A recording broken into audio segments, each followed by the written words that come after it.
et bientôt nous pourrons regarder le film sur la fête de Saint-Antoine en Espagne. Saint-Antoine est donc fêté, je l'ai dit, le 17 janvier, mais particulièrement en Espagne, nous le voyons associé à d'importants rites concernant le feu. Ces rites ont été très minutieusement décrits pour la Catalogne dans un ouvrage d'Antonio Ariño qui s'intitule El foc y la roda del Temps, la festa de Sant Antoni de Canals, c'est en catalan. Donc le feu et la roue du temps, la fête de Saint-Antoine de Canals, qui est une ville de Catalogne, sur la côte méditerranéenne.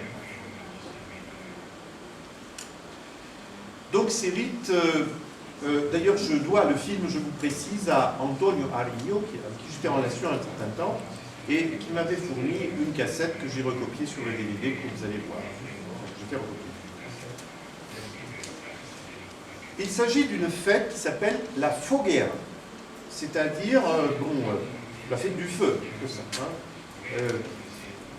Et cette fête de Saint-Antoine, elle met vraiment le feu au centre de tout le rituel populaire associé au saint.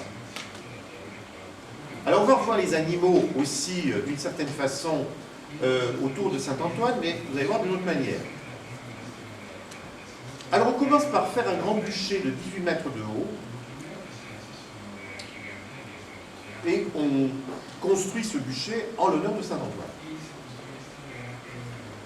La construction de ce bûcher commence le 8 décembre, c'est-à-dire bien avant la fête, presque un mois avant, plus d'un mois avant.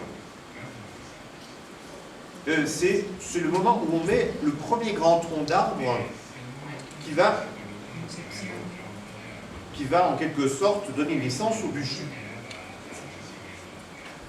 Ensuite, pendant la nuit de la Saint-Sylvestre, c'est-à-dire le dernier jour de l'année, jusqu'au 13 janvier, on va continuer d'alimenter ce bûcher. Et c'est seulement le 16 janvier, donc la veille de la fête du Saint, qu'on va y mettre le feu. Le 17, jour de la fête, on organise une grande procession, et le 18, on va bénir les animaux domestiques.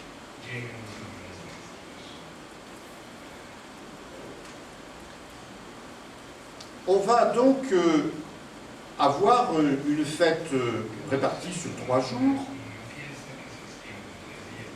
mais qui a été préparée près d'un mois avant. Alors, examinons la question du feu, ici, cette symbolique du feu, dans le calendrier. La période de Noël, vous le savez, c'est la période du solstice d'hiver. C'est le moment où le soleil reprend sa course dans le ciel et où les jours commencent à augmenter par rapport aux nuits. Donc on peut dire que d'une certaine façon,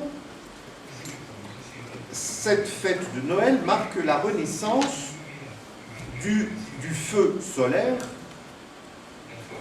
qui est en même temps la garantie d'une année fructueuse, parce que sans le soleil, on ne peut rien faire pousser, la nature ne va pas reverdir, etc., etc. Et donc, sans soleil, le monde resterait dans la nuit et dans le désert. On ne pourrait plus rien faire pousser, donc le soleil devient donc une sorte de principe d'une nature renaissante. Il est le garant de la prospérité à venir. Prospérité de la nature, des récoltes, des animaux.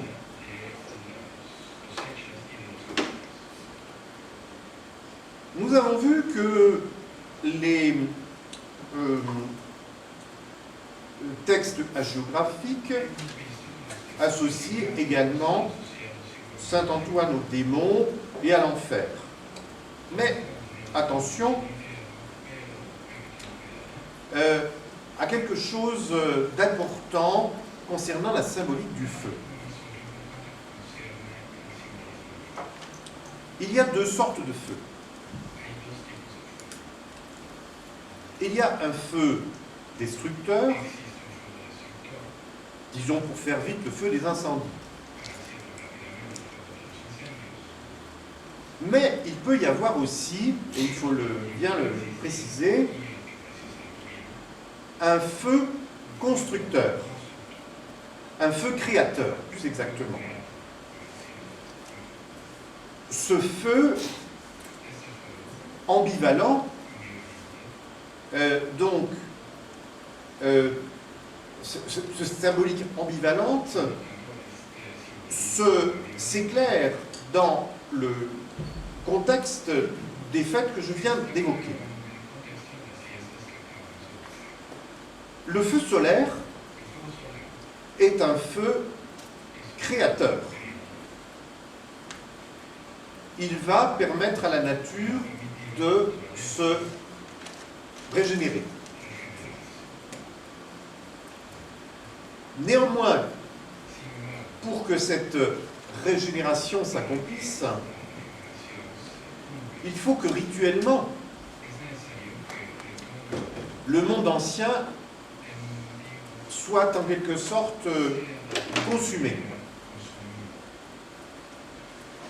Ce qui fait que lors des rites de carnaval, nous retrouvons cette ambivalence du feu.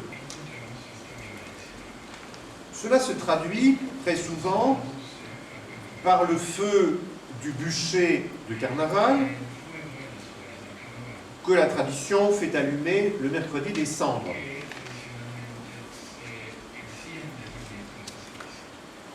C'est le moment où on va brûler en public, en général, un géant, dans de très nombreuses régions, un géant dont on va dire aussitôt, oui mais attention, il n'est pas mort, il va renaître. Il va revenir. C'est comme un phénix, au fond, ce géant. Il est une sorte de... Il est sacrifié, mais en même temps, il est régénéré. Le feu de carnaval est donc un feu ambivalent qui est à la fois destructeur et créateur. C'est ce que semblent incarner ces mythes très, très répandus dans toute l'Europe, que l'ethnologue anglais James Fraser avait décrit comme les rites du feu dans un de ses volumes du Rameau d'or, le Golden Bow, le Rameau d'or. Il avait étudié toute cette répartition des feux et il avait souligné que le feu n'est pas ici à comprendre simplement comme un principe destructeur, mais il porte en lui des germes de création. Il y a sur ce point des pages très intéressantes de Bachelard sur la thématique du feu,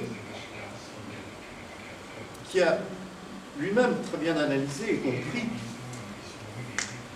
comment le feu peut être créateur. Eh bien, par exemple, dans la chimie moderne, le feu est un principe de transformation, de même qu'il l'était dans l'alchimie. C'est par le feu que la matière peut se transformer. Et donc l'alchimie, avant la chimie, avait très bien compris qu'il y a dans le feu des principes, je dirais, de transformation, que le feu apporte des principes de transformation, mais y compris même dans des choses très concrètes comme la cuisine.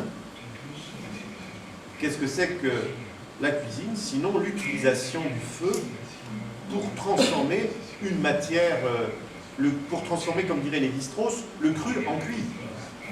Et c'est donc un principe culturel. C'est donc un principe culturel. Alors on va retrouver cette image du feu en